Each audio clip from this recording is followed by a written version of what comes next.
Hello students, my self अभिषेक अग्रवाल और स्वागत करता हूं आपका आप ही के चैनल मैग्नेट ब्रेन्स पर। क्लास 12 केमिस्ट्री का नया चैप्टर केमिकल काइनेटिक्स जो हम लोग देख रहे हैं, जिसमें पिछले वीडियो में हमने ग्राफिकल तरीके से एवरेज रेट ऑफ रिएक्शन और इंस्टेंटेनियस रेट ऑफ रिएक्शन निकालना सीखा था। अब इस वीडियो में बच्चों हम लोग बात करेंगे कि रिएक्शन का जो रेट होता है वो किन फैक्टर्स पर चलता है, मतलब कौन कौन से ऐसे फैक्टर्स हैं जो रिएक्शन के रेट को डिटरमाइन करते हैं और रिएक्शन के रेट को बदलने की मादा भी रखते हैं। तो हम बात करेंगे those factors which affect the reaction rate और which affect the rate of reaction. और जब यहां रेट की बात करते हैं तो हम दोनों रेट की बात करते हैं, लेकिन वैसे ज्यादातर जो फोकस रहेगा वो हमारा एवरेज रेट पर रहेगा, क्योंकि एक टाइम इंटरवल में जो रेट निकलता है वो एवरेज होता है और वही रेट को हम यहां पर देखेंगे कि वो डिफरेंट फैक्टर्स पर कैसे इफेक्ट हो सकता है। बात करते हैं the factors affecting the rate of a reaction कौन कौन से हैं। पहला है कंसंट्रेशन, कैसे डिपेंड करता है मैं अभी एक्सप्लेन करता हूं। देन द सरफेस एरिया, उसके बाद है फिर टेम्परेचर और फिर है कैटलिस्ट। ये चार चीजें हैं जिस पर रिएक्शन का रेट डिपेंड करता है।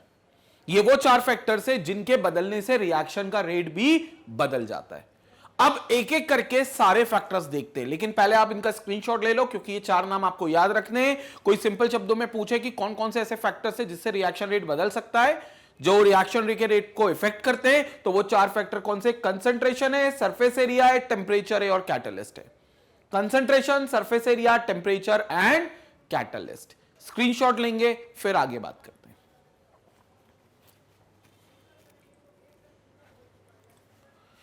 अब बच्चों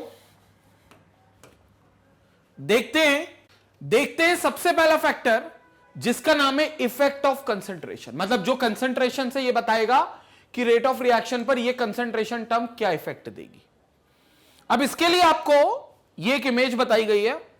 ये गेम आपने खेला होगा, पूल है, स्नूकर है, बिलियर्ड्स है, खेला होगा, नहीं तो देखा तो होगा ही।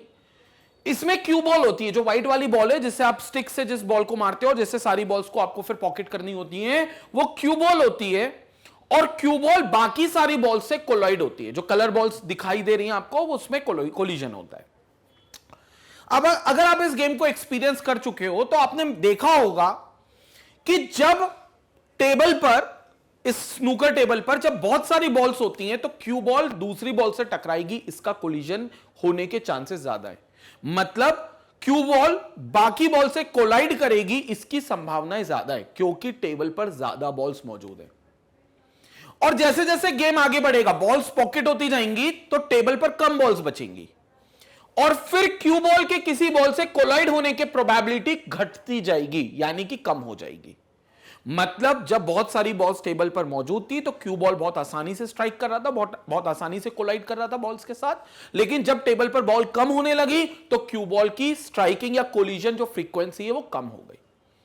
सेम कंसेप्ट आप रेट ऑफ रिएक्शन में भी लगा सकते हो, क्योंकि बच्चों जो रिएक्शन है उसमें जो रिएक्टेंट मॉलिक्यूल्स हैं एक्चुअली ये एक दूसरे से कोलाइड करते हैं, हालांकि कोलिजन के बारे में हम ज्यादा डिटेल इस चैप्टर के सबसे आखिरी टॉपिक कोलिजन थ्योरी में करेंगे। लेकिन अभी फिलहाल यह जानना जरूरी है कि जब भी रिएक्शन में रिएक्टेंट मॉलिक्यूल्स रिएक्ट होते हैं, इसका मतलब वो आपस में कोलिजन करते हैं। जैसे कि किसी भी स्नूकर, पूल या बिलियर्ड गेम में ये बॉल्स आपस में कोलाइड करती हैं। और अगर रिएक्टेंट के मॉलिक्यूल्स ज्यादा संख्या में हुए, मतलब more is the number of reactant molecules और more is the concentration of reactant molecules, तो इनकी कोलिजन फ्रीक्वेंसी भी ज्यादा रहेगी, यानी कि बहुत सारे मॉलिक्यूल्स एक दूसरे से ज्यादा कोलिजन करेंगे। और जितना ज्यादा कोलिजन होगा उतना जल्दी प्रोडक्ट बनेगा, यानी कि रेट ऑफ रिएक्शन उतनी ज्यादा होगी। तो कंसंट्रेशन पर अगर हम देखें रेट ऑफ रिएक्शन, तो वो सीधा सीधा डिपेंड करता है, डायरेक्टली प्रोपोर्शनल है। क्यों? क्योंकि अगर कंसंट्रेशन ज्यादा है, अगर रिएक्टेंट मॉलिक्यूल्स के पार्टिकल्स ज्यादा हैं, तो ज्यादा कोलिजन होगा, जिससे रेट ऑफ रिएक्शन तेज होगी। So this is what we can have, more collisions are likely to occur if we increase the number of balls on a billiard table. Similarly, more the number of particles more the number of particles, more will be the probability of collision of the reactant molecules. So more will be the probability of collision for the reactant molecules. तो अब आप देखो यहां पर जो collision होंगे वो ज्यादा होंगे, क्योंकि reactant molecules अगर ज्यादा हैं तो ये एक दूसरे से ज्यादा टकराएंगे, ज्यादा collision frequency बढ़ेगा, जिससे rate of reaction बढ़ जाएगा. तो इसका मतलब कंसंट्रेशन से ये डायरेक्टली प्रोपोर्शनल है. तो मैं लिख सकता हूं rate of reaction is directly proportional to the concentration of reactants. Directly proportional है किससे? concentration of reactant से, यानी कि reactant के concentration से ये लोग directly proportional है. तो rate of reaction उतना ज्यादा होगा जितना reactant का concentration ज्यादा होगा, क्योंकि उतना ज्यादा collision मिलेगा ना उनको. ये बिल्कुल सेम जैसे हमने बॉल्स का, बिलियर्ड बॉल्स का एग्जांपल दिया है, स्नूकर बॉल्स का, वैसे ही ये एग्जांपल यहां पर आप रख सकते हो. स्क्रीनशॉट लेंगे, अभी कंसंट्रेशन पे और बात करनी है, बट स्क्रीनशॉट ले लो.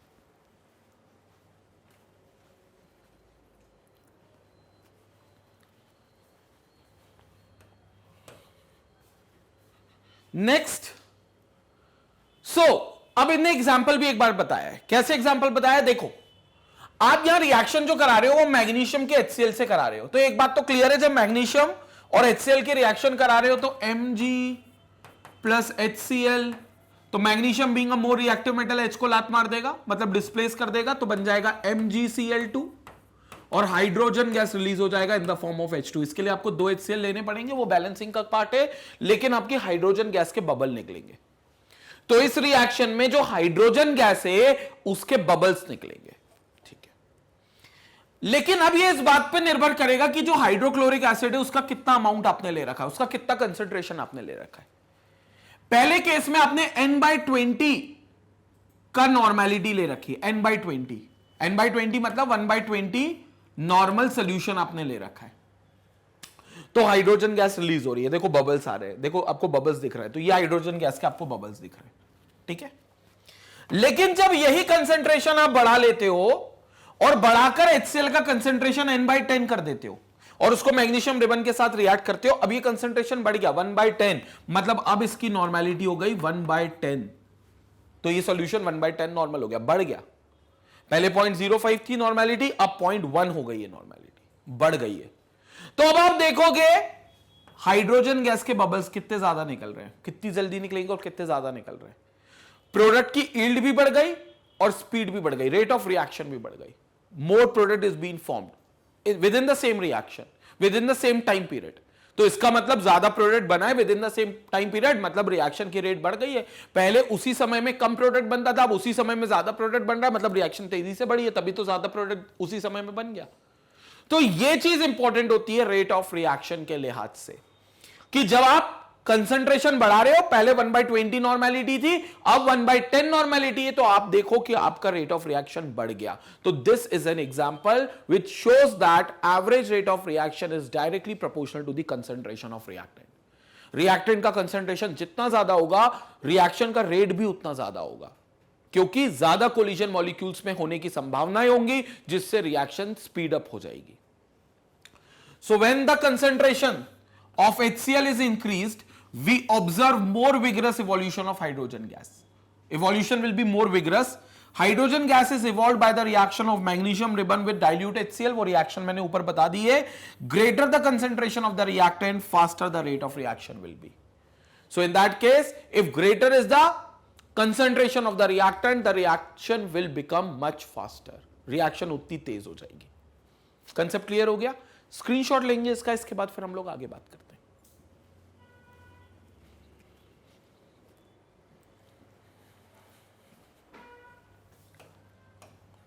क्लियर हो गया बच्चों? तो ये था कंसेंट्रेशन, जो पहला पैरामीटर था.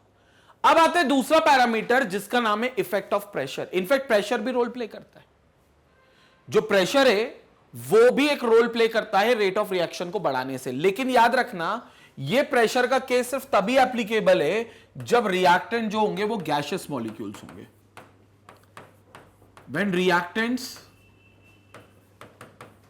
आर इन गैसियस फेस, जब जो रिएक्टेंट्स होंगे वो गैशियस फेज में होंगे तभी ये चीज एप्लीकेबल है, क्योंकि प्रेशर का जो सिग्निफिकेंट इफेक्ट दिखेगा वो आपको गैशियस स्टेट के मॉलिक्यूल्स में ही दिखेगा।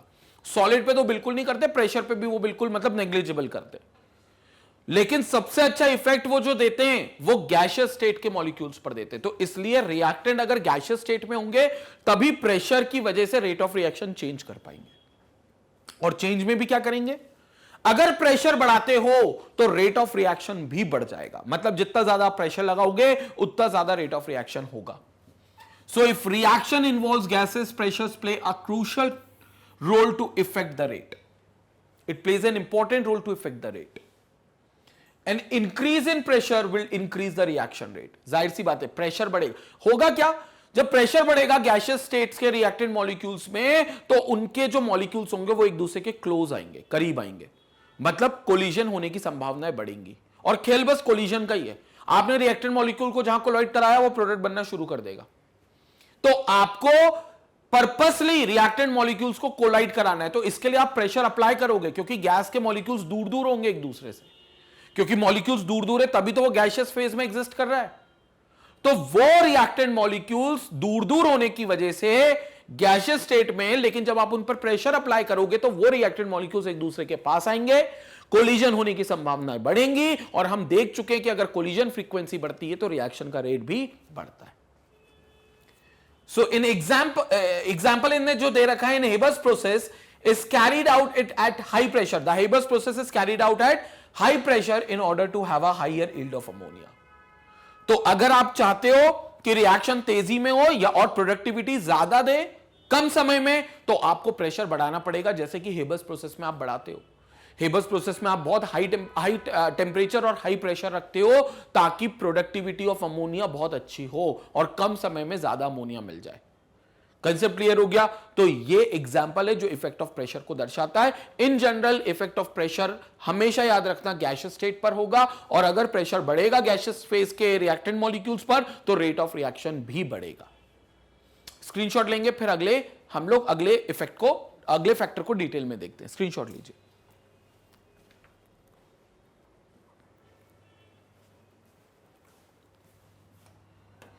अब आते हैं बच्चों अगले फैक्टर पे, और प्रेशर के बाद जो अगला फैक्टर हो जाता है वो हो जाता है टेम्परेचर। ये टेम्परेचर भी बहुत इंपॉर्टेंट रोल प्ले करता है। पूछो कैसे? भैया आपको पता है कि कोई भी केमिकल रिएक्शन जिसका आप मैकेनिज्म समझ चुके हो, देख चुके हो कि उसमें रिएक्टेंट को प्रोडक्ट में कन्वर्ट होना पड़ता है एक अपने आप को एक मिनिमम एनर्जी बैरियर तक पहुंचाने के बाद। ये मिनिमम एनर्जी बैरियर अगर आपको याद आ रहा हो तो हमने सरफेस केमिस्ट्री में बहुत डिटेल में बात की है। ये है रिएक्शन कोऑर्डिनेट, सॉरी ये है एनर्जी,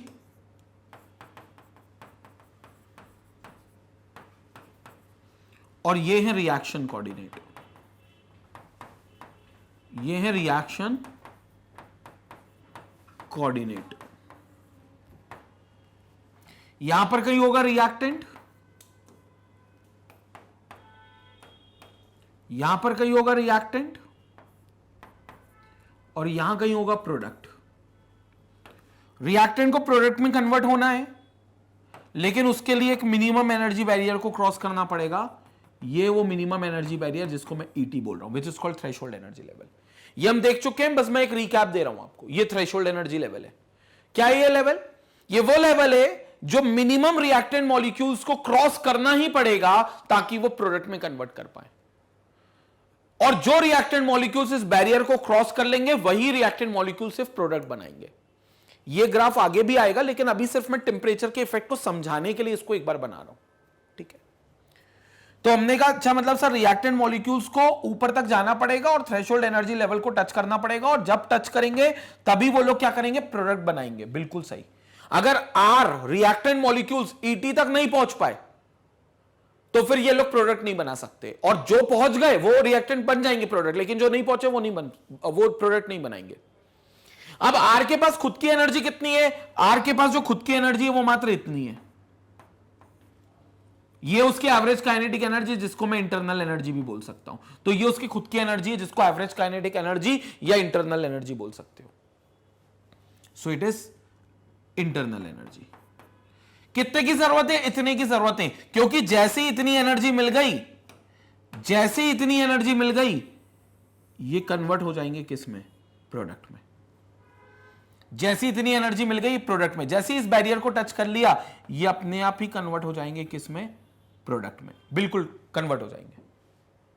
तो इतनी एनर्जी की इनको रिक्वायरमेंट है, इतनी एनर्जी की इनको रिक्वायरमेंट है, which is called your EA, that is called threshold energy.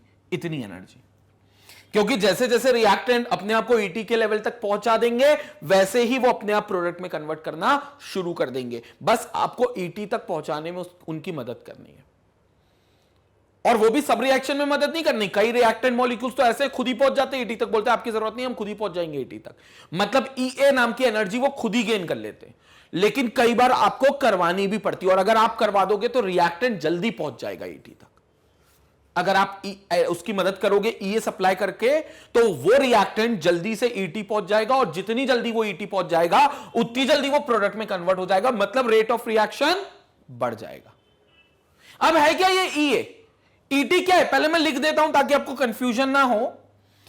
ET is nothing but it is called threshold energy. कौन सी एनर्जी? Threshold energy. मतलब ये वो मिनिमम एनर्जी है जो रिएक्टेंट मॉलिक्यूल्स को चाहिए ताकि वो अपने आप को प्रोडक्ट में कन्वर्ट कर सके। और जैसे ही थ्रेशोल्ड लेवल पर पहुंचेंगे, ये मिनिमम इस एनर्जी बैरियर तक पहुंचेंगे, तो ये प्रोडक्ट में कन्वर्ट होना शुरू कर देंगे। और वहां तक पहुंचाने में इनको जो एक्स्ट्रा एनर्जी, एडिशनल एनर्जी देनी पड़ेगी, वो देनी पड़ेगी EA, जिसको बोलते एक्टिवेशन एनर्जी, या कह लो जो रिएक्टेंट को एक्टिवेट करेगा प्रोडक्ट बनाने में, उसको बोल देंगे एक्टिवेशन एनर्जी।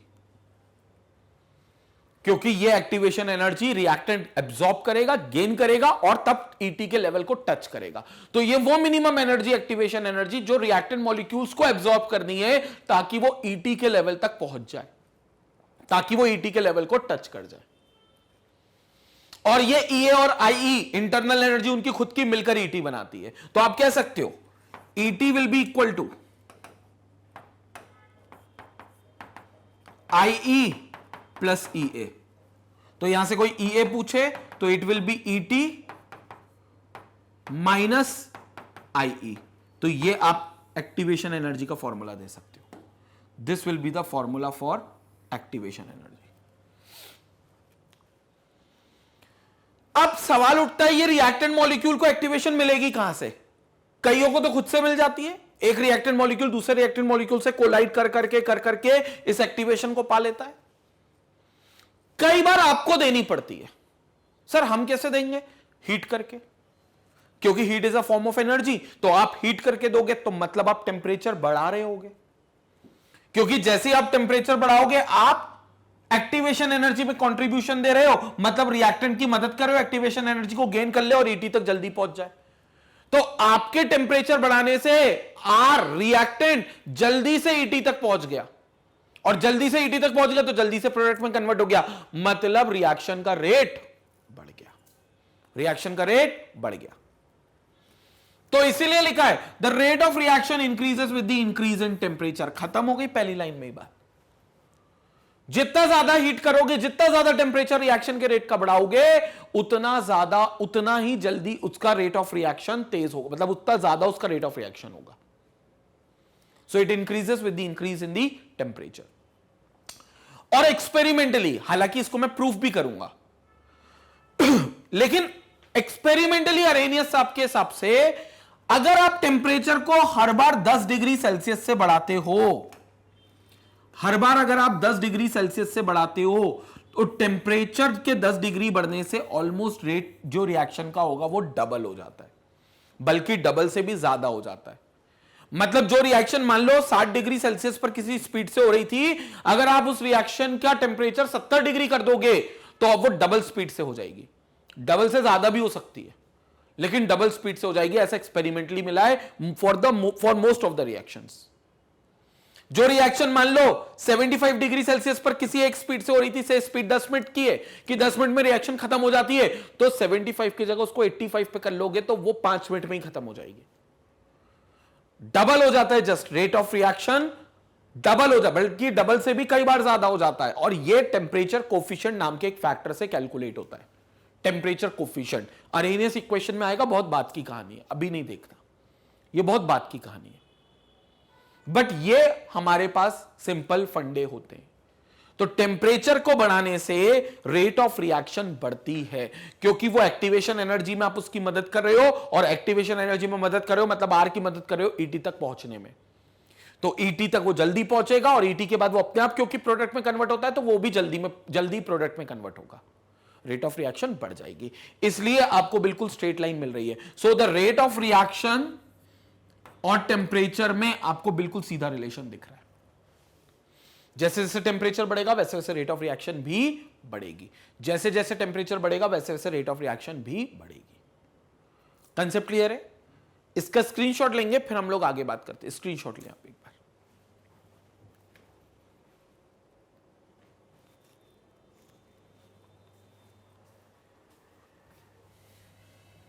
क्लियर हो गया बच्चों? अब ऐसा होगा क्यों? क्योंकि मेरी बात को समझना। अब ये मैं आपको एक और ग्राफ से समझाता हूं कि डबल क्यों हो रहा है, मतलब मुद्दा है डबल होने का। तो वैसे ये कर्व जो होगा, ये अरेनियस की टेम्परेचर डिपेंडेंसी कर्व कहलाता है, ये टेम्परेचर डिपेंडेंसी बताता है। और इस कर्व में जैसे हम देखें तो ये लाइन पर हमने फ्रैक्शन ऑफ मॉलिक्यूल्स बनाए। इस लाइन पर हमने क्या बनाए? Fraction of molecules. Fraction of molecule समझ गए?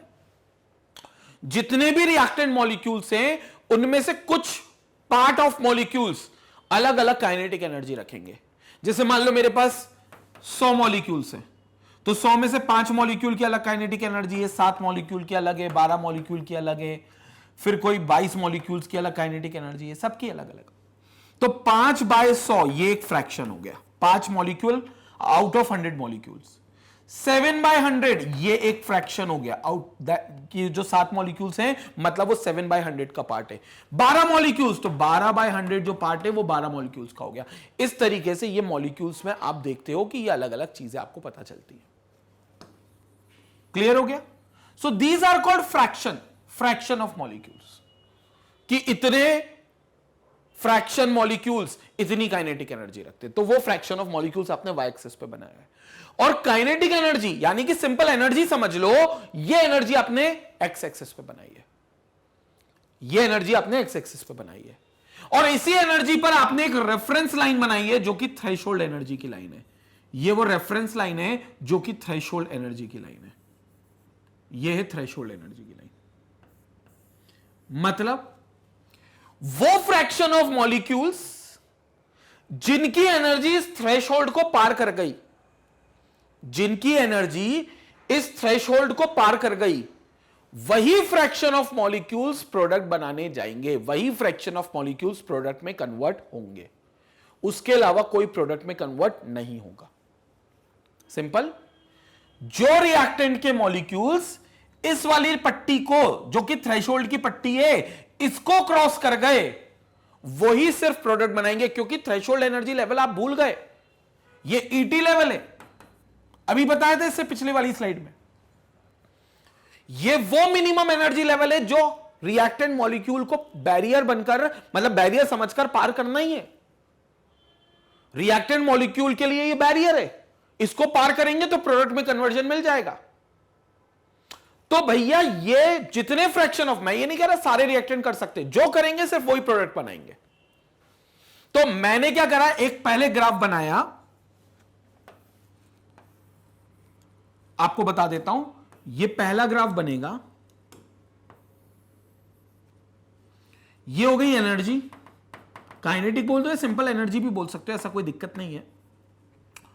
और ये हो गया fraction of molecules, fraction of molecules.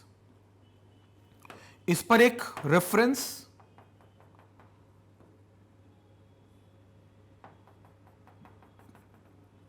ये हो गई ईटी की line, this is ET, threshold energy.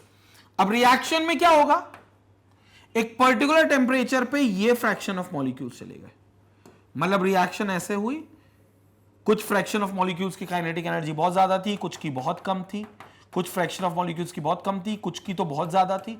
देखो मतलब एनर्जी फ्रैक्शन ऑफ मॉलिक्यूल्स, ये वाली एनर्जी बहुत ज्यादा रखें, ये वाली एनर्जी बहुत ज्यादा रखें, मतलब बहुत सारे मॉलिक्यूल्स ऐसे हैं जो ये वाली एनर्जी रखें, बहुत ज्यादा संख्या में मॉलिक्यूल्स हैं, क्योंकि जितना पीक ऊपर जाएगा मतलब फ्रैक्शन ऑफ मॉलिक्यूल्स बढ़ रहे हैं, तो जितना ऊपर पीक है मतलब उतने ज्यादा फ्रैक्शन ऑफ मॉलिक्यूल्स उस करस्पॉन्डिंग पॉइंट वाली एनर्जी रखे हुए, उस करस्पॉन्डिंग पॉइंट वाली एनर्जी रखे हुए। लेकिन कितने मॉलिक्यूल से जो इस ईटी के बाद एनर्जी रखे हुए, मतलब ईटी से ज्यादा एनर्जी रखे हुए कितने ऐसे मॉलिक्यूल्स हैं? सर वो मॉलिक्यूल सिर्फ इतने हैं जो ईटी से ज्यादा एनर्जी रखें, इतने हैं, इतने मॉलिक्यूल्स। तो इसमें गिन लो मॉलिक्यूल्स, बहुत सारे मॉलिक्यूल्स होंगे, गिन लो ये फ्रैक्शन ऑफ मॉलिक्यूल्स, और ये वो सारे मॉलिक्यूल्स है जो ईटी से ज्यादा एनर्जी रखें। तो मैं आपको बता दूं ये वही मॉलिक्यूल्स हैं which can easily convert, which can easily form product, or which can easily convert themselves into product, which can easily form product। इसके पहले जो है वो प्रोडक्ट नहीं बनाएंगे, भले मॉलिक्यूल की संख्या बहुत ज्यादा हो यहां पर, लेकिन ये कोई भी प्रोडक्ट नहीं बनाएगा क्योंकि कोई भी ईटी के बैरियर को पार नहीं कर पाया। तो जो ईटी के बैरियर को पार कर पाएगा सिर्फ वही क्या कर सकता है, सिर्फ वही क्या कर सकता है, प्रोडक्ट में कन्वर्ट कर सकता है खुद को। जो इस ईटी के बैरियर को पार कर पाएगा वही सिर्फ अपने आप को प्रोडक्ट में कन्वर्ट कर सकता है। तो इस प्रोडक्ट में कन्वर्ट करने के लिए ईटी के बैरियर में सिर्फ इतने मॉलिक्यूल्स कर पाए। और यह थी कहानी पूरी टेम्परेचर T1 पर। यह कहानी किस टेम्परेचर पे थी? यह कहानी थी T1 टेम्परेचर पर। अब आप एक काम करो, T1 टेम्परेचर से बढ़ा दो टेम्परेचर, नया कर्व बनाओ एक नए टेम्परेचर पे, एंड एंश्योर कि वो टेम्परेचर हाइयर टेम्परेचर हो पिछले वाले कर्व के टेम्परेचर के करस्पॉन्डिंग में। मतलब अब जो कर्व बनेगा वो नए टेम्परेचर जो होगा वो हाइयर टेम्परेचर होगा। तो मेरे को बताओ बच्चों, हाइयर टेम्परेचर पे एनर्जीज क्या होगी? बढ़ेगी कि घटेगी? बढ़ेगी। कॉमन सेंस यही कहता है कि एनर्जी बढ़ेगी। तो सारे फ्रैक्शन ऑफ मॉलिक्यूल्स जो ये एनर्जी दिखाते थे, अब वही फ्रैक्शन ऑफ मॉलिक्यूल्स अपनी पुरानी एनर्जी से बढ़ा बढ़ाकर एनर्जी दिखाएंगे, क्योंकि टेम्परेचर बढ़ गया है। और टेम्परेचर बढ़ गया तो अब कर्व देखो, ये कर्व आ गया है। थोड़ा सा कर्व छोटा हो गया है लेकिन थोड़ा सा चौड़ा भी हो गया है। थोड़ा सा कर्व छोटा हो गया है लेकिन यही कर्व चौड़ा भी हो गया है। क्यों? क्योंकि पहले जो ज्यादा फ्रैक्शन ऑफ मॉलिक्यूल्स थे जो एक पर्टिकुलर एनर्जी दिखाते थे, अब वही ज्यादा फ्रैक्शन ऑफ मॉलिक्यूल्स उससे ज्यादा एनर्जी दिखाएंगे। क्योंकि टेम्परेचर बढ़ जाएगा तो हर मॉलिक्यूल की अपनी अपनी एनर्जी बढ़ जाएगी, हर मॉलिक्यूल की अपनी अपनी एनर्जी बढ़ जाएगी। तो पहले जितने मॉलिक्यूल्स एक एनर्जी दिखाते थे, अब वही मॉलिक्यूल्स उससे ज्यादा एनर्जी दिखाएंगे क्योंकि टेम्परेचर हमने बढ़ा दिया। ये जो पिंक कलर का कर्व बना है ये T2 टेम्परेचर पे बना है। This is at T2 temperature, and ensure that T2 is greater than T1। So we are ensuring that T2 is greater than T1। अब मॉलिक्यूल की आप संख्या देख लो, आपको समझ में आ जाएगा। ये रही मॉलिक्यूल्स की संख्या, दिख रही है? बढ़ गई कि नहीं बढ़ गई? बढ़ गई, मॉलिक्यूल्स की संख्या बढ़ गई। कौन से मॉलिक्यूल्स की संख्या? जो ईटी के बैरियर को पार कर गए। पहले देख लो, पहले का बैरियर दिख रहा है आपको? पहले का बैरियर दिख रहा है आपको? पहले का जो बैरियर है, फिर से बना देता हूं, कोई बात नहीं।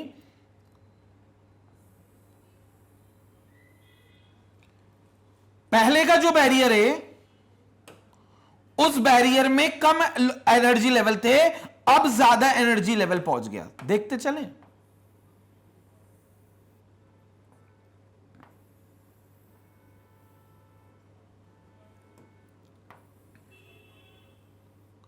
क्लियर? तो अब आप देखो, अब पहले तो इतने ही थे, सिर्फ पहले तो इतने फ्रैक्शन ऑफ मॉलिक्यूल थे जो ईटी के बैरियर को क्रॉस कर रहे थे। अब आप देखो कितने सारे एनर्जी, कितने सारे फ्रैक्शन ऑफ मॉलिक्यूल्स है जो ईटी के बैरियर को क्रॉस कर रहे हैं। देख रहे हो, ये वाले फ्रैक्शन ऑफ मॉलिक्यूल्स भी तो आ गए। ये देखो इसके करस्पॉन्डिंग फ्रैक्शन ऑफ मॉलिक्यूल्स बढ़ गए, फ्रैक्शन ऑफ मॉलिक्यूल्स जो भी से ईटी के बैरियर को क्रॉस कर रहे हैं, क्योंकि टेम्परेचर बढ़ गया। क्योंकि अब नया टेम्परेचर जो है वो T2 है, जो T1 से ज्यादा है। नया टेम्परेचर जो है वो T2 है, जो T1 से ज्यादा है। तो अब फ्रैक्शन ऑफ मॉलिक्यूल्स बढ़ गए और अब ये प्रोडक्ट बना सकते हैं। लेकिन अब इनके अंदर मॉलिक्यूल्स की संख्या बढ़ गई, तो इससे रेट ऑफ रिएक्शन बढ़ जाएगा। मतलब पहले उसी समय में कम मॉलिक्यूल्स प्रोडक्ट बनाते थे, अब उसी समय में बढ़े हुए टेम्परेचर पे ज्यादा मॉलिक्यूल्स प्रोडक्ट बना रहे हैं। तो मॉलिक्यूल की अगर संख्या बढ़ गई मतलब प्रोडक्ट बढ़ गया उतने ही टाइम में। इसका मतलब रिएक्शन का रेट बढ़ गया है, रिएक्शन का रेट बढ़ गया है। This is how the reaction rate proceeds. और मैं आपको बता दूं, अगर ये टेम्परेचर डिफरेंस इन दोनों के बीच का 10 डिग्री या 10 डिग्री से ज्यादा का है, तो कम से कम ये एरिया, जो पिंक कलर का एरिया मैंने हैच किया है, वो एरिया डबल है। वो एरिया डबल है पुराने एरिया के। मतलब अगर टेम्परेचर का difference if T2 minus T1, if T2 minus T1 is equal to 10 degree Celsius, either equal to 10 degree Celsius or more than 10 degree Celsius, then the area or then the fraction of molecules which crosses ET level becomes double, which crosses ET level becomes double। तो ये जो surface, ये जो area दिख रहा है आपको curve के अंदर का एरिया, जिसको एरिया अंडर कर्व बोल सकते हो आप, वो एरिया अंडर कर्व ET के बाद का डबल हो रहा है। क्योंकि आपको जो पिंक वाला शेडेड एरिया दिख रहा है वो पीछे जो ब्लू वाला शेडेड एरिया है उसका डबल है। तो पिंक वाला शेडेड एरिया ब्लू वाले शेडेड एरिया के डबल एरिया है। मतलब फ्रैक्शन ऑफ मॉलिक्यूल्स डबल है, बल्कि डबल से ज्यादा भी हो सकते हैं। तो हर 10 डिग्री कम से कम राइज पर आपको रेट ऑफ रिएक्शन इसलिए डबल मिल जाती है क्योंकि फ्रैक्शन ऑफ मॉलिक्यूल डबल हो जाते हैं। क्योंकि ये हमको ग्राफ से इंटरप्रेट हुआ है कि जो शेडेड रीजन है, एरिया अंडर कर्व है, वो डबल होता है। और एरिया अंडर कर्व क्या है? फ्रैक्शन ऑफ मॉलिक्यूल्स है। What is area under curve here denotes? It denotes the fraction of molecules, क्योंकि फ्रैक्शन ऑफ मॉलिक्यूल्स है।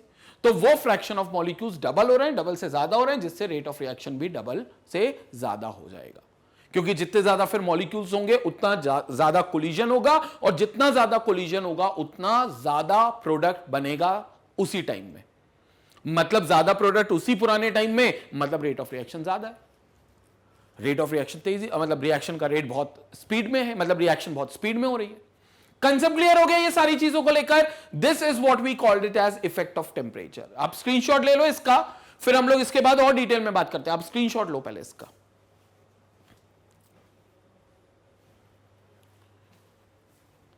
तो बच्चों अब इसके आगे एक और बार देख लेते हैं। तो टेम्परेचर का कंसेप्ट हमें वैसे समझ में हो गया है, समझ में आ गया है। इसका एक और एग्जांपल देखते हैं। जैसे जो कैटालिटिक कन्वर्टर होता है जो ऑटोमोबाइल में लगता है, ऑटोमोबाइल में कैटालिटिक कन्वर्टर लगता है। सरफेस केमिस्ट्री में मैंने इसकी बात की थी।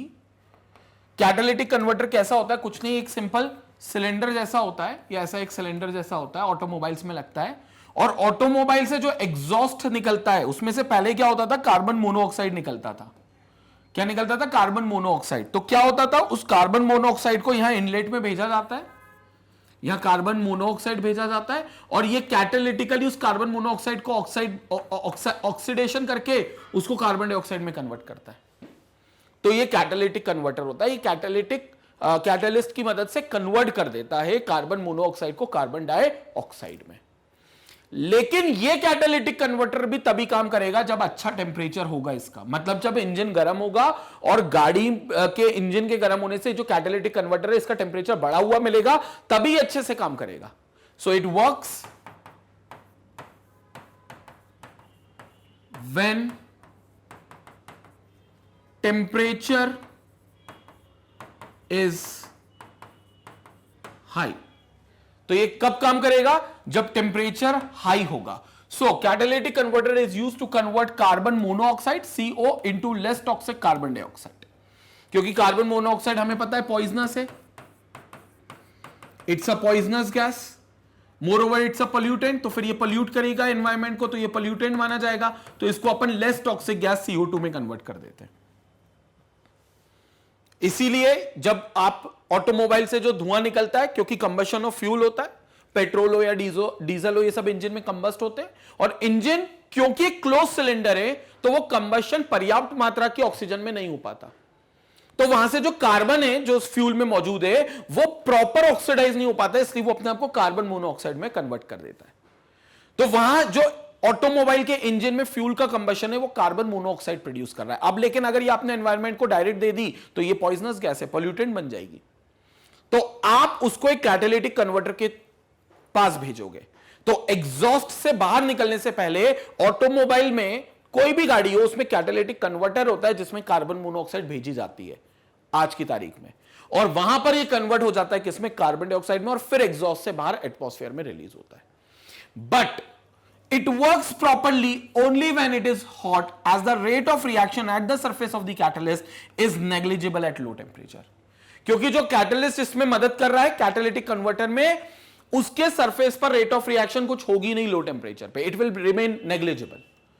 तो उसके सरफेस का टेम्परेचर बढ़ा हुआ होना चाहिए अगर रेट ऑफ रिएक्शन अच्छी करनी है, तो अगर रेट ऑफ रिएक्शन तेज होनी है तो, यानी कि कार्बन मोनोऑक्साइड जल्दी से कार्बन डाइऑक्साइड में कन्वर्ट करना है तो आपको रेट ऑफ रिएक्शन ज्यादा रखने के लिए टेम्परेचर बढ़ाना ही पड़ेगा, क्योंकि लो टेम्परेचर पे वो उसका जो सरफेस है कैटालिटिक कन्वर्टर का या कैटलिस्ट का कह लो जो इसके अंदर मौजूद है, वो सरफेस पर रेट ऑफ रिएक्शन नेग्लिजिबल होगी, और वो तभी बड़ी हुई आएगी जब उसका टेम्परेचर बढ़ जाएगा। ये उसका रीजन था इफेक्ट ऑफ टेम्परेचर का। क्लियर हो गया? यहां पर हमारा इफेक्ट ऑफ टेम्परेचर खत्म होता है। ये एग्जांपल था, आप एग्जांपल का स्क्रीनशॉट ले लो, फिर हम लोग इसके आगे सरफेस एरिया के कंसेप्ट को समझते हैं और फिर हम कैटलिस्ट के कंसेप्ट को भी समझते हैं। स्क्रीनशॉट लो आप इसका।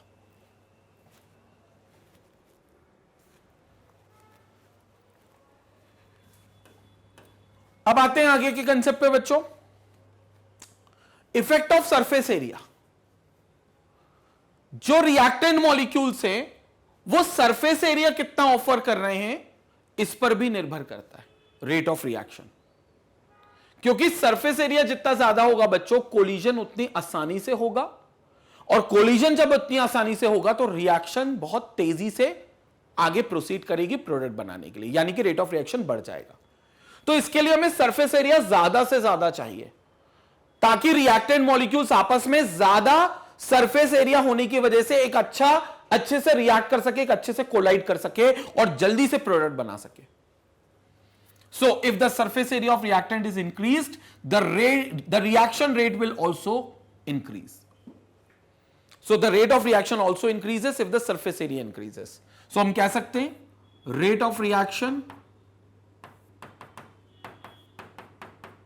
is directly proportional to the surface area of reactant molecules, is directly proportional to the surface area of reactant molecules, surface area of reactant molecules। Clear? अब आपको एग्जांपल बताया है, जो मैग्नीशियम और HCl की रिएक्शन हमने देखी थी, याद है आपको? उसका कंसंट्रेशन अब सेम रखा है। कंसंट्रेशन में देखो अंतर नहीं है क्योंकि ये कंसंट्रेशन का इफेक्ट नहीं है। यहां पर भी n/20 है, यहां पर भी n/20 है, दोनों हमने सेम यूज किए। लेकिन आप देखो एक तरफ मैग्नीशियम रिबन यूज हो रहा है डाइल्यूट HCl के साथ, और एक तरफ मैग्नीशियम पाउडर यूज हो रहा है। एक तरफ मैग्नीशियम रिबन है, एक तरफ मैग्नीशियम पाउडर है, रिएक्शन सेम है। मैग्नीशियम होगा सॉलिड स्टेट में होगा, बस अंतर यह है कि कभी वो आपका रिबन के फॉर्म में होगा सॉलिड फॉर्म में, और पाउडर के फॉर्म में होगा, या फिर दूसरी बार में पाउडर के फॉर्म में होगा, और इससे रिएक्शन का रेट में अंतर आएगा। रिएक्शन बाकी सेम रहेगी जो हम देख चुके हैं, फॉर्म्स MgCl2 प्लस H2। तो अगर हम कंसंट्रेशन सेम रखते हैं लेकिन रिएक्ट करने वाले दूसरा रिएक्टेंट जो मैग्नीशियम होगा उसका सॉलिड में अलग अलग फॉर्म रखते हैं, एक रखते रिबन वाला फॉर्म, एक रखते पाउडर वाला फॉर्म, तो आप देखोगे पाउडर वाले फॉर्म में रिएक्शन में ज्यादा विग्रसली हाइड्रोजन गैस इवॉल्व हो रही है, जबकि रिबन के फॉर्म में इतनी ज्यादा विग्रसली नहीं कर रही। देख लो कुछ कम बबल्स हैं, इसमें देखो कितने ज्यादा बबल्स हैं। बबल्स को अगर आप ऑब्जर्व कर पा रहे हो तो कम बबल से ज्यादा बबल से, मतलब ये ज्यादा विगरसली रिएक्ट कर रहा है। क्यों?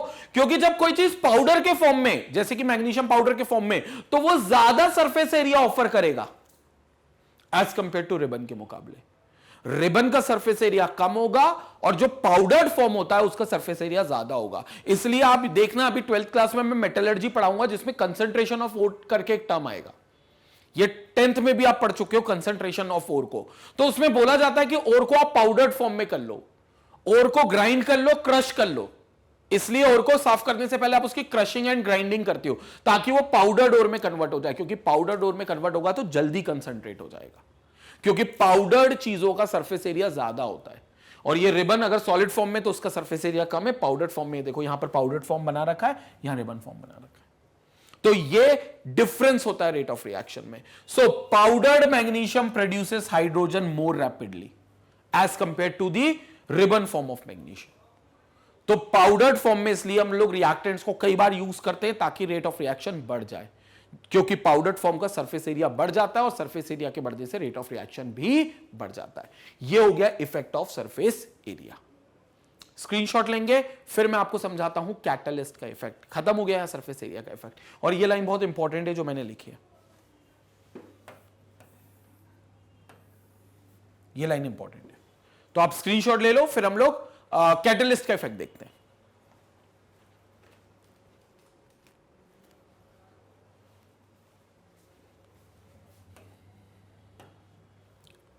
अब आते हैं बच्चों और अंतिम इफेक्ट पे बात करते हैं, जो कि इफेक्ट ऑफ कैटलिस्ट। अब पहले तो कैटलिस्ट क्या है कि वैसे सरफेस केमिस्ट्री में मैं बहुत डिटेल में कैटलिस्ट बता चुका हूं, पूरा एक पार्ट हमने कैटलिस्ट का पढ़ा है, बट केमिकल काइनेटिक्स में भी आता है क्योंकि इसका लेना देना भी रेट ऑफ रिएक्शन से ही होता है। सरफेस केमिस्ट्री में इसलिए पढ़ा था क्योंकि ये जो रिएक्शन करता है वो अपने सरफेस फिनोमेना पे करता है, मतलब अपने सरफेस पर करता है, सरफेस फिनोमेना पर चलकर रेट ऑफ रिएक्शन चेंज कर सकता है, तो इसलिए सरफेस केमिस्ट्री पे भी इसको पढ़ा था। लेकिन यहां कैटलिस्ट क्या है? कैटलिस्ट एक केमिकल सब्सटेंस ही है जैसे कि केमिकल सब्सटेंस नॉर्मली होते हैं, लेकिन एक ऐसा केमिकल सब्सटेंस जो किसी रिएक्शन के रेट को ऑल्टर कर दे, किसी रिएक्शन के रेट को चेंज कर दे without getting consumed in that reaction is known as catalyst. बिना उस रिएक्शन में खुद को कंज्यूम करे, अगर वो उस रिएक्शन के रेट को चेंज कर सकता है, उस रिएक्शन के रेट को चेंज कर सकता है, तो वो कैटलिस्ट होगा। अब ये दो प्रकार का होता है, अगर रिएक्शन की रेट बढ़ा दी तो पॉजिटिव कैटलिस्ट, अगर रिएक्शन की रेट को घटा दिया, स्पीड डाउन कर दिया, तो नेगेटिव कैटलिस्ट। तो कैटलिस्ट आपके दो प्रकार के, एक पॉजिटिव कैटलिस्ट होते हैं और एक नेगेटिव कैटलिस्ट होते हैं। ज्यादातर हम बात पॉजिटिव कैटलिस्ट की करते हैं, बट अगेन नेगेटिव कैटलिस्ट कहीं बोलना होता है तो स्पेसिफिकली नेगेटिव वर्ड लगाते हैं, अदरवाइज कहीं कैटलिस्ट बोल रहे हैं तो वो मतलब पॉजिटिव कैटलिस्ट से ही होता है। तो a catalyst changes the speed of a reaction without itself being consumed in the reaction। बिना खुद को रिएक्शन में कंज्यूम करे वो रेट ऑफ रिएक्शन को ऑल्टर कर देता है, चेंज कर देता है, लेकिन खुद खपत नहीं होती।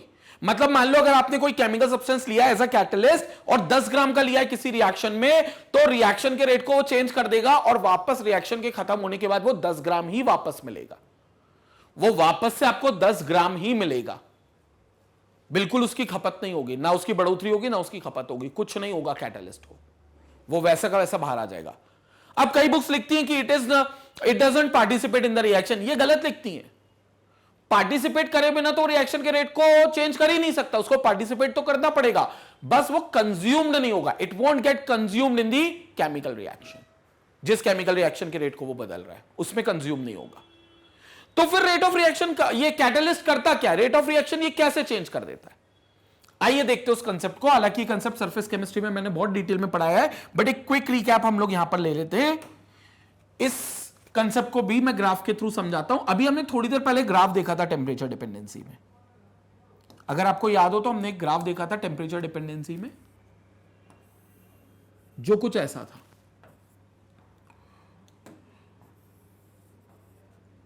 This is your temperature, sorry, this is your energy.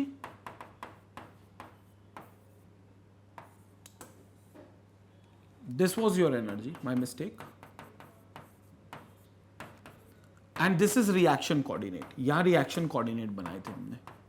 Reaction coordinates मतलब बहुत सारे केमिकल्स होते हैं यहां पर अलग अलग प्रकार के, और उन्हीं केमिकल्स में एक जगह हमारा रिएक्टेंट होगा और एक जगह हमारा प्रोडक्ट होगा। तो मान लेते हैं यह है हमारा रिएक्टेंट और यह है हमारा प्रोडक्ट। क्या करना है रिएक्टेंट को? एक मिनिमम एनर्जी बैरियर तक पहुंचना है ताकि जिसके बाद वो अपने आप को प्रोडक्ट में कन्वर्ट कर सके। ये वो मिनिमम एनर्जी बैरियर होगा जहां उनको पहुंचना है ताकि वो अपने आप को प्रोडक्ट में कन्वर्ट कर सके। तो ये ईटी थ्रेशोल्ड एनर्जी लेवल, जिसमें रिएक्टेंट मॉलिक्यूल जैसे ही पहुंचेंगे, रिएक्टेंट मॉलिक्यूल जैसे ही पहुंचेंगे वैसे ही वो अपने आप को प्रोडक्ट में कन्वर्ट करेंगे, वैसे ही वो अपने आप को प्रोडक्ट में कन्वर्ट करेंगे। कैसे करेंगे? रिएक्टेंट मॉलिक्यूल इतनी एनर्जी को गेन करेंगे और फिर यहां से खुद को प्रोडक्ट में कन्वर्ट कर देंगे। रिएक्टेंट मॉलिक्यूल इतनी एनर्जी गेन करेंगे और खुद को यहां पर अपने आप को प्रोडक्ट में कन्वर्ट कर देंगे। ऐसे बस खेल ऊपर पहुंचाने का है, क्योंकि जैसे ही वो ईटी लेवल को टच कर गए वैसे ही वो प्रोडक्ट में अपने आप कन्वर्ट होंगे। फिर हमें कुछ नहीं करना, हमें फिर बैठ के तमाशा देखना है। सिर्फ रिएक्टेंट को यहां तक पहुंचा दो, बस इतनी मेहनत कर दो, उसके बाद वो अपने आप नीचे उतर जाएगा, अपने आप प्रोडक्ट में फॉर्म कर लेगा। तो आपको इतनी एनर्जी देनी है, और इतनी एनर्जी के लिए हमने बताया था जब हम टेम्परेचर की बात कर रहे थे कि ये एनर्जी हम एक्टिवेशन एनर्जी के थ्रू देते हैं। हम बोलते हैं भैया हम एक्टिवेशन एनर्जी प्रोवाइड कर देते हैं और उसके थ्रू ये एनर्जी दे देते हैं। लेकिन क्या हम थ्रेशोल्ड एनर्जी को भी चेंज कर सकते हैं? बोले नहीं सर, आर के लिए थ्रेशोल्ड एनर्जी थोड़ी ना चेंज होगी। हर रिएक्शन में रिएक्टेंट मॉलिक्यूल के लिए एक थ्रेशोल्ड एनर्जी फिक्स होती है।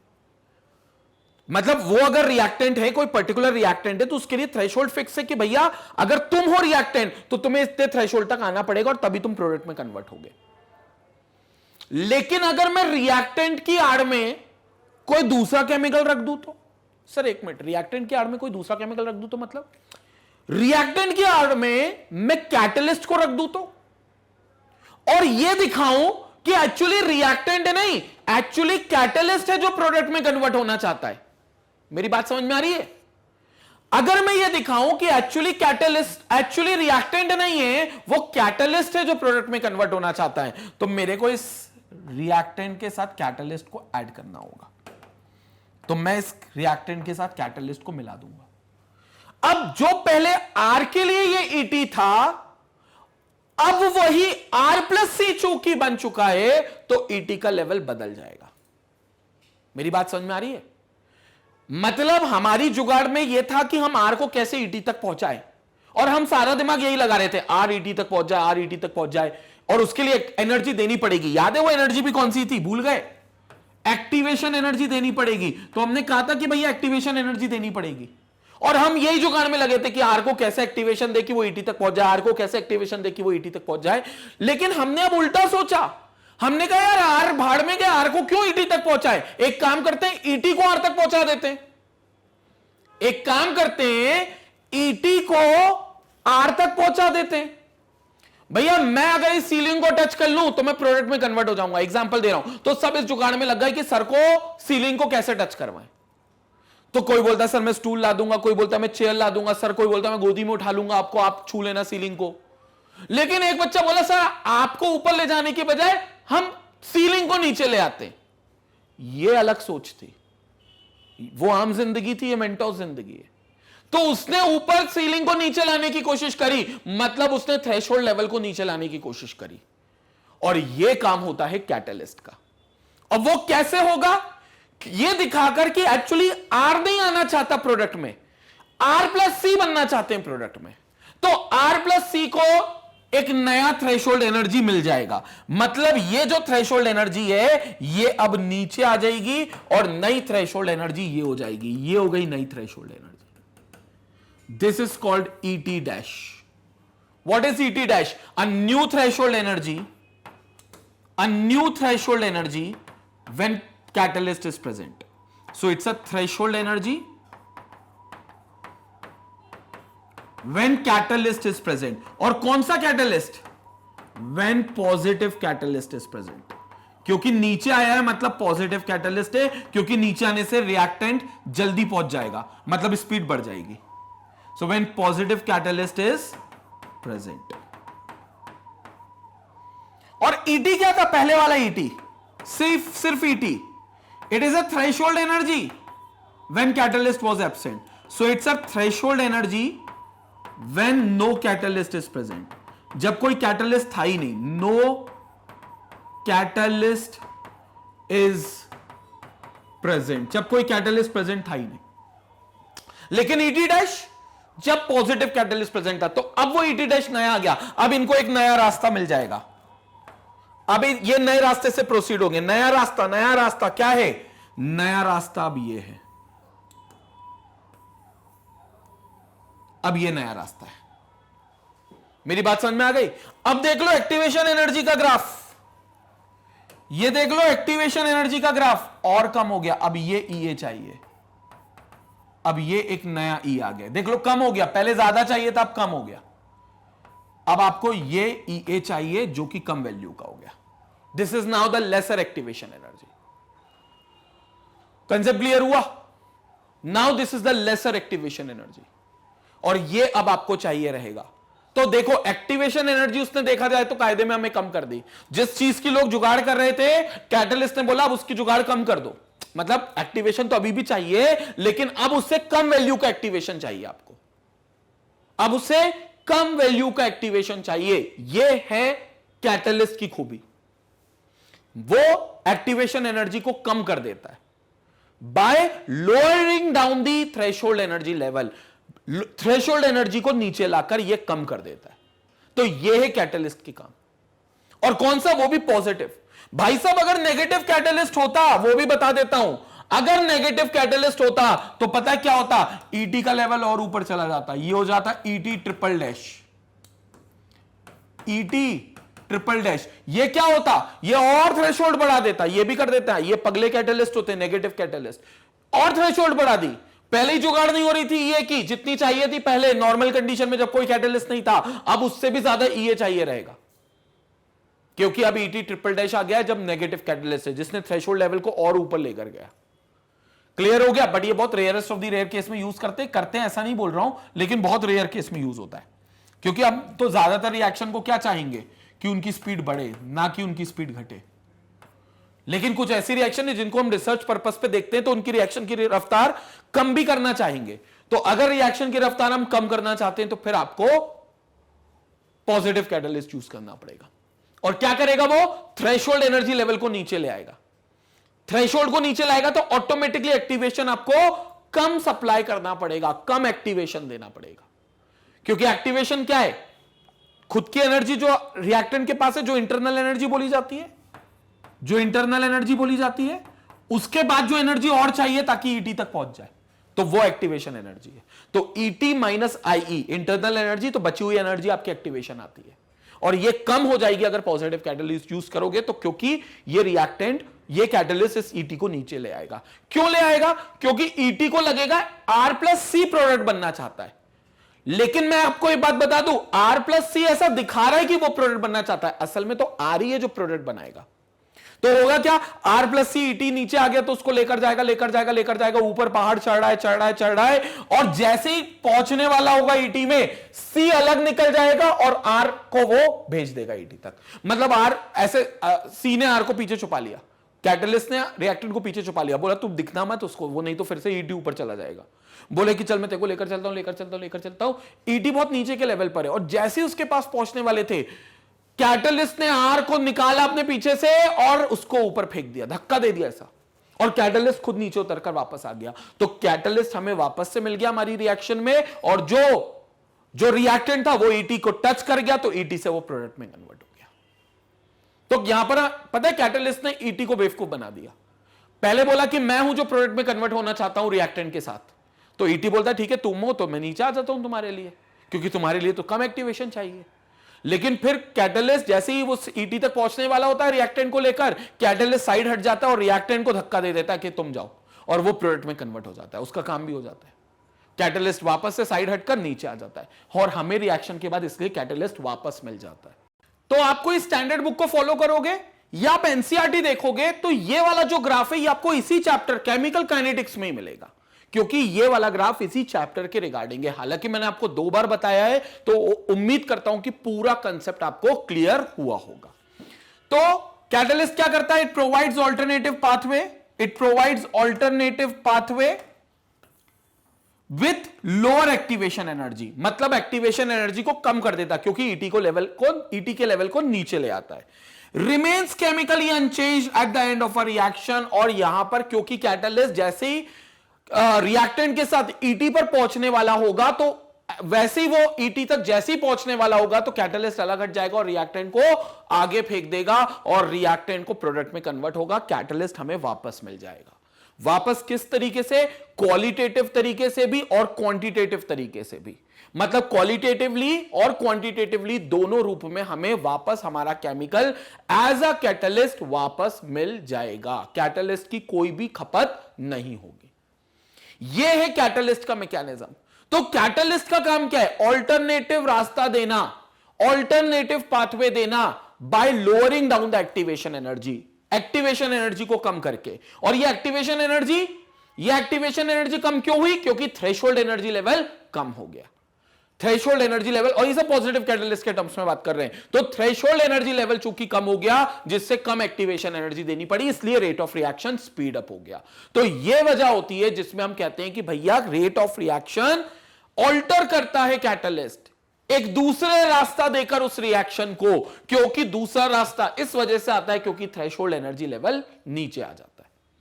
कंसेप्ट क्लियर हुआ? इसलिए बच्चों ये जो इफेक्ट ऑफ कैटलिस्ट होता है, ये जो इफेक्ट होता है कैटलिस्ट का, ये भी बहुत इंपॉर्टेंट है और ये रेट ऑफ रिएक्शन को ऑल्टर करने में बहुत सहायक होता है। सिंपल केमिकल है लेकिन रेट ऑफ रिएक्शन को ऑल्टर करने में बहुत सहायक होता है। अब आप जल्दी से इसका स्क्रीनशॉट ले लीजिए, फिर हम लोग वीडियो कंक्लूड करेंगे जिसमें हम लोगों ने सारे इफेक्ट्स क्योंकि पढ़ दिए हैं, हर फैक्टर्स को पढ़ लिया और हर फैक्टर के इफेक्ट को बहुत डिटेल में देख लिया है। पहले आप स्क्रीनशॉट ले लीजिए फिर हम लोग आगे बात करते हैं।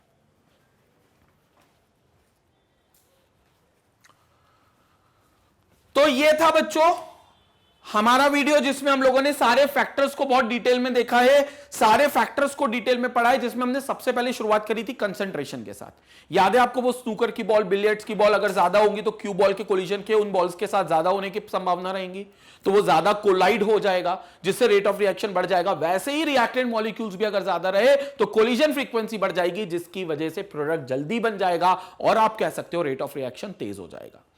फिर हमने दूसरा इफेक्ट क्या देखा? हमने दूसरा इफेक्ट देखा प्रेशर का इफेक्ट, लेकिन हमने यह कहा कि वहां जो प्रेशर लागू होगा यह प्रेशर वाली बात सिर्फ गैसियस सब्सटेंस पर लागू होगी, मतलब ऐसे सब्सटेंस पर लागू होगी जो गैसियस स्टेट में पाए जाते हैं, क्योंकि सॉलिड में तो नेग्लिजिबल इफेक्ट होता है प्रेशर का, लिक्विड में बहुत कम इफेक्ट माना जाता है प्रेशर का, और गैस में सबसे ज्यादा इफेक्ट होता है प्रेशर का। तो अगर रिएक्टेंट मॉलिक्यूल्स गैसियस स्टेट में है और अगर आप उनका प्रेशर बढ़ाते हो तो आप उनको मौका दे रहे हो कि वो एक साथ आएं और कोलिजन करें, जिससे प्रोडक्ट जल्दी बन जाएगा, जिससे रेट ऑफ रिएक्शन ज्यादा तेज मानी जाएगी। इसलिए कहा जाता है कि जब भी आप प्रेशर बढ़ाते हो तो रेट ऑफ रिएक्शन बढ़ता है, जब भी आप प्रेशर बढ़ाओगे तो रेट ऑफ रिएक्शन इंक्रीज होगा, लेकिन सिर्फ एप्लीकेबल टू गैसियस स्टेट। तीसरा फिर आपने क्या देखा था? तीसरा आपने देखा था इफेक्ट ऑफ टेम्परेचर, बहुत डिटेल में देखा था इफेक्ट ऑफ टेम्परेचर, जिसमें आपने यह कहा था कि जब हम टेम्परेचर बढ़ाते हैं तो ये टेम्परेचर के बढ़ने से आपके जो मॉलिक्यूल्स हैं उनकी काइनेटिक एनर्जी बढ़ेगी और जिसकी वजह से उनका रेट ऑफ रिएक्शन भी बढ़ेगा। यह बात मैं हालांकि आपको आगे अरेनियस कंसेप्ट में और डिटेल में बताऊंगा। जो टेम्परेचर डिपेंडेंसी वाला फैक्टर है, रेट ऑफ रिएक्शन का टेम्परेचर पर जो डिपेंडेंसी है, यह फैक्टर आपको अरेनियस इक्वेशन में दोबारा मिलेगा, लेकिन वहां और यहां दोनों में एक कॉमन बात है। क्या कॉमन बात है? टेम्परेचर के बढ़ने से रेट ऑफ रिएक्शन बढ़ती है। अरेनियस में भी मैं ये बात डिटेल में एक्सप्लेन करूंगा और अभी भी मैंने ये बात एक्सप्लेन की है, बल्कि मैंने आपको ग्राफ भी बताया था जिसमें फ्रैक्शन ऑफ मॉलिक्यूल्स बताए थे जो टेम्परेचर के बढ़ने के साथ एरिया अंडर कर्व बढ़ जाता था, यानी कि जो fraction of molecules threshold barrier को क्रॉस कर जाते थे वो बढ़ जाते थे टेम्परेचर के बढ़ने के साथ। और एक्सपेरिमेंटली यह भी देखा गया है कि अगर कोई रिएक्शन का टेम्परेचर आप 10 डिग्री सेल्सियस से बढ़ाते हो, कोई भी रिएक्शन का टेम्परेचर अगर आप 10 डिग्री सेल्सियस से बढ़ाते हो तो 10 डिग्री के सेल्सियस से बढ़ने से एरिया जो अंडर कर्व आ रहा था वो डबल हो जाता है, यानी कि फ्रैक्शन ऑफ मॉलिक्यूल्स जो ईटी बैरियर को क्रॉस कर चुके हैं वो लगभग डबल हो जाते हैं, बल्कि डबल से तो कई केसेस में ज्यादा भी हो जाते हैं, जिससे रेट ऑफ रिएक्शन भी डबल या डबल से ज्यादा हो जाती है। ये डिटेल भी हमने देखी थी इफेक्ट ऑफ टेम्परेचर में। फिर हमने देखा था effect of surface area. Surface area भी बहुत इंपॉर्टेंट फैक्टर है जिसमें हमने मैग्नीशियम और HCl की रिएक्शन देखी थी, लेकिन एक बार मैग्नीशियम रिबन लिया था HCl के साथ और एक बार मैग्नीशियम पाउडर लिया था HCl के साथ, जिसमें मैग्नीशियम पाउडर की रिएक्टिविटी बहुत तेज हो गई थी, क्योंकि बहुत स्पीड में हो गई थी, क्योंकि मैग्नीशियम पाउडर जो है उसका सरफेस एरिया ज्यादा है as compare to magnesium ribbon. इसका मतलब rate of reaction is directly proportional to the surface area of reactant molecule, क्योंकि जितना सरफेस एरिया मिलेगा मतलब उतना सरफेस वो कोलिजन के लिए ऑफर कर रहे हैं, तो रेट ऑफ रिएक्शन जाहिर सी बातें बढ़ना है। और लास्ट फैक्टर जो हमने देखा वो था इफेक्ट ऑफ कैटलिस्ट, जिसमें हमने बात कर ली थी कि positive catalyst threshold energy level को नीचे ले आएगा, जो जिससे रिएक्टेंट मॉलिक्यूल्स को एक नए रास्ते से एक्टिवेशन एनर्जी कम करके थ्रेशोल्ड तक पहुंचना होगा और वो आसानी से पहुंचकर प्रोडक्ट में कन्वर्ट हो जाएंगे। तो कैटलिस्ट इस तरीके से किसी भी रेट ऑफ रिएक्शन को चेंज कर देता है। ये था पूरा ओवरव्यू जो हमने इस वीडियो में देखा, जो बहुत इंपॉर्टेंट फैक्टर्स माने जाते हैं। अब आने वाले क्लासेस में, आने वाली वीडियोस में बेसिकली हम लोग जो बात करेंगे वो बात करेंगे रेट लॉ की। अब आपका क्लास 12 की केमिकल काइनेटिक्स के असली टॉपिक स्टार्ट होंगे, जो आपके स्कूल के टीचर और बोर्ड लेवल के टीचर के लिए बड़े फेवरेट टॉपिक्स हैं। मतलब जो बोर्ड लेवल के एग्जाम्स हैं उसके लिए बड़े फेवरेट क्वेश्चंस होते हैं ये, ऑर्डर ऑफ रिएक्शन, मॉलिक्युलरिटी, जो सब रेट लॉ से जुड़े हुए हैं, इंटीग्रेटेड रेट इक्वेशन, तो सारी बातें हम लोग बहुत डिटेल में आने वाले वीडियोस में करेंगे। और जैसा कि आपको पता है बच्चों, मैग्नेट बेस में क्लास 4 से लेकर क्लास 12 तक के हर सब्जेक्ट, चाहे वो मैथ्स हो, फिजिक्स हो, केमिस्ट्री हो, इंग्लिश हो, हिंदी हो, हर सब्जेक्ट के आपके वीडियोस अवेलेबल है, हर चैप्टर के वीडियो अवेलेबल है, जिनकी प्रॉपर टॉपिक वाइज प्लेलिस्ट बनाकर रखी गई है magnetbrains.com पर। आप magnetbrains.com पर जाएंगे, आपको पूरी चैप्टर और पूरे सब्जेक्ट्स हर टॉपिक वाइज आपको प्लेलिस्ट फ्री में एक्सेस करने को मिलेगी, यूट्यूब के अलावा भी। और अगर उनसे जुड़ा हुआ कोई भी नोट्स हैं उस वीडियो लेक्चर से, तो वो नोट्स की भी डाउनलोड लिंक आपको वहीं पर मिलेगी magnetbrains.com पर। Keep learning with Magnet Brains, stay connected, stay educated, take care.